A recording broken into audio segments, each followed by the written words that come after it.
100 పాళ్ళు మళ్ళీ తిరిగి అధికారంలోకి వచ్చేటటువంటి పరిస్థితి లేదనేది కూడా మీరు గుర్తుపెట్టుకోమని మనం చేస్తున్నాం.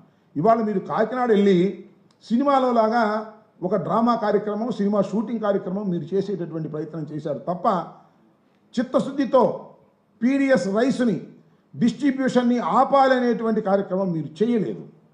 11,000 కోట్ల రూపాయలు ఇవాళ రాష్ట్ర ప్రభుత్వం కానీ కేంద్ర ప్రభుత్వం కానీ దాన్ని ఖర్చు పెడతా ఉంది. ఆ ఖర్చు పెట్టేటటువంటి దానిలో మీ ఎమ్మెల్యేలు వాటాలు తీసుకొని ఇవన్నీ ఎగుమతి చేసే కార్యక్రమం చేస్తున్నారు. ఆ విషయాన్ని మర్చిపోయి అక్కడికి వెళ్ళి ఎస్పీ మీద అధికారుల మీద మీరు కేకలేస్తున్నారు. నేను మనవి చేస్తున్నా, అసలు ఆ పోర్టులోకి వెళ్ళాలి అంటే 2 చెక్ పోస్టులు ఉన్నాయి, పౌర సరఫరాలకు సంబంధించిన చెక్ పోస్టులే. ఆ 2 చెక్ పోస్టులు కూడా దాటి వెళ్ళిపోయిన బియ్యం అంటే ఎవరు దీనికి కారణం? పౌర సరఫరాల శాఖ కదా. ఆ పౌర సరఫరాల శాఖ మీ పక్కన కూర్చున్నటువంటి మనోహర్ గారు నిర్వహించడం లేదా? అది జనసేన పార్టీకి సంబంధించిన వాళ్ళు నిర్వహించడం లేదా? మరి దీనికి మీరు బాధ్యులేంటి? నిజంగా ఇదే నిజమైతే, ఈ స్కామ్ నిజమైతే ముందు పౌర సరఫరాల శాఖ మంత్రి రాజీనామా చేయాలి, ఆ తర్వాత మీరు చేయాలి. చివరికి మీ బాధ్యత రాహిత్యంగా బాధ్యత వదిలేసి మీరు ఎవరి మీద విమర్శ చేస్తున్నారు? ఆ వెళ్ళిపోయినటువంటి చంద్రశేఖర్ మీద విమర్శ చేస్తున్నారు, చంద్రశేఖర్ రెడ్డి గారి మీద. ఇవాళ ఆయన మీద విమర్శ చేస్తే ఏం ఉపయోగం అని మనం చేస్తున్నాం. కాబట్టి ఒక దారుణమైన పరిస్థితుల్లో మీరు ప్రవర్తన చేస్తున్నారు. చాలా దురదృష్టకరమైనటువంటి ప్రయత్నం మీరు చేస్తున్నారు. మిమ్మల్ని మీరే దూషించుకుంటున్నారు, మిమ్మల్ని మీరే విమర్శించుకుంటున్నారు. ఆ ఎస్పీని మీరే విమర్శిస్తారు, పౌర సరఫరాల శాఖలను కూడా మీరే విమర్శిస్తారు, ఈ ప్రభుత్వాన్ని మీరే విమర్శిస్తారు. కానీ ఈ ప్రభుత్వంలో బాధ్యత మాదేనంటారు. ఆ బాధ్యత చేపట్టే పరిస్థితుల్లో లేదు. ఇది చూస్తే మాకు చాలా విచిత్రం వేస్తుంది. నాకేమనిపిస్తుందంటే, పవన్ కళ్యాణ్ గారి సినిమా డైలాగ్ ఉంది, అదేంటది? నాకు తెక్కుంది దానికో లెక్క ఉంది, నాకు తెక్కుంది దానికో లెక్క ఉంది. ఇదంతా చూస్తే మీకు లెక్కలేనంత తెక్కున్నట్టుగా అర్థమవుతుంది. ప్రభుత్వంలో మీరుంటారు, ఎస్పీని విమర్శిస్తారు. ప్రభుత్వంలో మీరుంటారు, పౌర శాఖ అధికారులు విమర్శిస్తారు. ప్రభుత్వంలో మీరుంటారు, ఎవరి మీదో కేకలేస్తారు.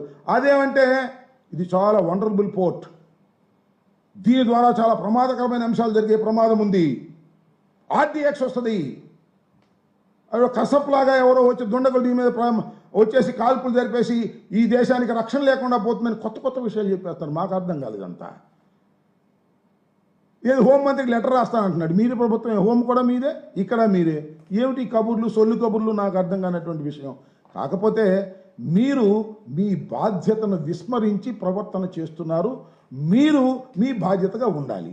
కొన్ని పేపర్లు రాస్తున్నాయి, హీరోగా వెళ్ళాడు ఒక్కడే, నడి సముద్రంలోకి వెళ్ళాడు, రఫ్గా ఉంటే సముద్రంలోకి వెళ్ళాడంట. ఏదో సామెత చెబుతారు, రాయలసీమలో ఒక సామెత ఉంది, ఏందిరా పడ్డామంటే లేదే పడలేదండి, ఊరిని ఫిల్ట్ చేశాను అంట. అట్లా ఉంది.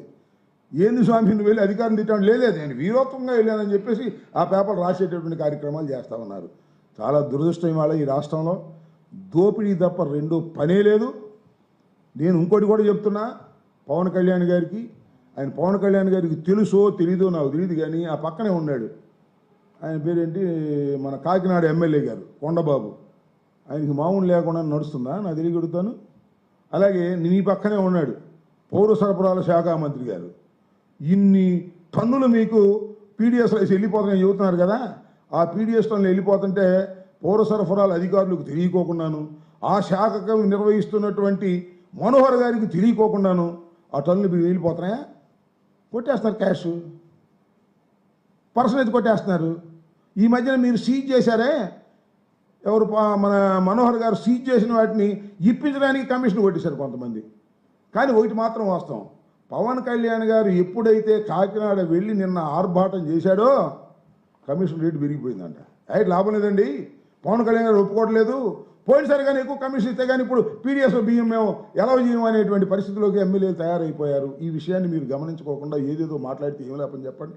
అక్కడికి వెళ్ళి ఊరిని హామ్ హూమ్ అని ఆర్భాటాలు చేసుకునేటువంటి పరిస్థితిలో మీరు చేస్తున్నారు. అంత దోపిడీ తప్ప మరొకటి లేదు. ఇప్పుడు వచ్చిన ప్రాబ్లం అంతా ఏంటి అంటే, ఒకటి వాస్తవం, ఆ యాంకర్ పోర్టు ద్వారా కొన్ని లక్షల మెట్రిక్ టన్నులు మన దేశం నుంచి ఇతర దేశాలకి జెన్యూన్గా బియ్యాన్ని సరఫరా చేస్తారు. ఆ జెన్యూన్గా బియ్యాన్ని సరఫరా చేసేటటువంటి వ్యాపారస్తులు ఇవాళ ఇబ్బంది పడిపోతున్నారు. పద్దాలను అయ్యా నువ్వు జెన్యూన్గా పంపించినా సరే దీనిలో పీడిఎఫ్ బియ్యం ఉందని, పీడిఎస్ బియ్యం ఉందని రాస్తాం, కమిషన్ ఇవ్వకపోతే అనే పద్ధతుల్లో కమిషన్లు వసూలు చేస్తున్నారు. చివరికి జనసేనకు సంబంధించినటువంటి నాయకులు కూడా కమిషన్ దండుకునేటటువంటి పరిస్థితి చేస్తుంటే మీరు వెళ్ళి నేను హీరోని, నేను పెట్రోల్ దొరని అని ఊరికి ఏయో మాటలు మాట్లాడితే, పిచ్చి మాటలు మాట్లాడితే మీ దగ్గర సిన్సియారిటీ లేదని అర్థమవుతుంది. ఇంకొక మాట చెప్పాలంటే, ఈ జరిగిన మొత్తాన్ని చూస్తే నిన్న కాకినాడలో మీరు పెద్ద అసమర్థులు అని అర్థమవుతుంది. ఎందుకంటే ఉప ముఖ్యమంత్రిగా ఉన్నటువంటి పవన్ కళ్యాణ్ గారు వెళితే చివరికి ఎస్పీ కూడా లెక్క చేయలేదు, చివరికి పౌర సరఫరాల అధికారులు కూడా లెక్క చేయలేదు, ఎవ్వరూ లెక్క చేయలేదు. అంటే ఈ రాష్ట్రంలో ఉప ముఖ్యమంత్రి అనే వ్యక్తి చాలా అసమర్థుడు, లెక్క చేయవలసిన అవసరం లేదు అనే భావన కలుగుతుంది. మా అభిప్రాయం కాదు. అలాంటి భావనతో ఇవాళ రాష్ట్రంలో మీరు ఉన్నారనే విషయాన్ని గమనించండి. ఎన్నెన్ని కబుర్లు చెప్పినా సిన్సియారిటీ లేకోకుండా మీ చుట్టుపక్కల ఉన్నటువంటి దొంగలందరినీ కూడా మీరు చెక్ చేసుకోకుండా మాట్లాడితే దానికి అర్థం పర్థం ఉండదనే విషయాన్ని పవన్ కళ్యాణ్ గారు తెలుసుకోవాలి. ఇవాళ పీడిఎస్ రైస్ మాఫియాకి నాయకత్వం వహిస్తున్నది తెలుగుదేశం సభ్యులు, కూటమి సభ్యులు కమిషన్ తీసుకొని చేస్తున్నారు. ఇది ఒక ఆదాయపు సోర్సుగా ప్రతి శాసనసభ్యుడు భావిస్తున్నాడు. పెద్ద ఎత్తున దీన్ని అక్రమాన్ని ఆపవలసినటువంటి బాధ్యత ఈ కూటమి ప్రభుత్వానికి ఉంది. కానీ కూటమి ప్రభుత్వం అలా చేసే పనులు లేదు. ఎమ్మెల్యేలు శుభ్రంగా సంపాదించుకోండి, మీకు ఆదాయాలు పెంచుకోండి, నేను పంచాయతీలు చేస్తాను అని చంద్రబాబు నాయుడు గారు అదేదో సినిమాలో చెబుతారు కదా, 2 ముఠాలకు తగాదా వస్తే ఇంకో పెద్ద ముఠా దగ్గరికి వెళ్ళి అందరూ సరి చేసుకునే కార్యక్రమం.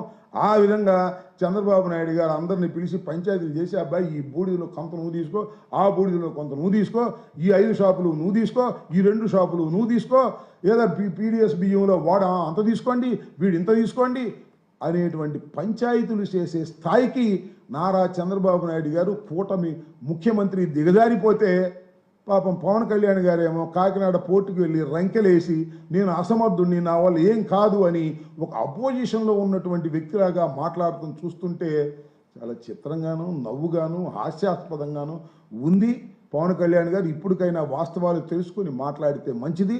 దొంగలు మీ చుట్టూరానే ఉన్నారనే విషయాన్ని కూడా మీరు మర్చిపోతే జనం మిమ్మల్ని చీదరించుకునేటువంటి పరిస్థితి వస్తుందనే విషయాన్ని కూడా గుర్తుపెట్టుకోవాల్సిందిగా ఈ సందర్భంగా నేను మీ ద్వారా పవన్ కళ్యాణ్ గారికి అలాగే ముఖ్యమంత్రి చంద్రబాబు నాయుడు గారికి చెప్పదలుచుకున్నాను.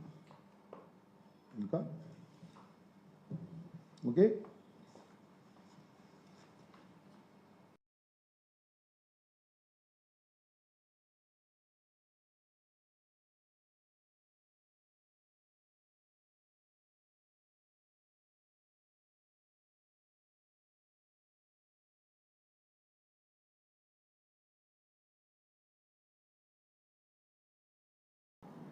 ఈ 6 మాసాల కాలంలో రాష్ట్రంలో జరుగుతున్నటువంటి విషయాలను ఒక్కసారి మనం పరిశీలిస్తే కొన్ని విషయాలు చాలా స్పష్టంగా మనకు అర్థమవుతాయి. అవి ఏమిటాయంటే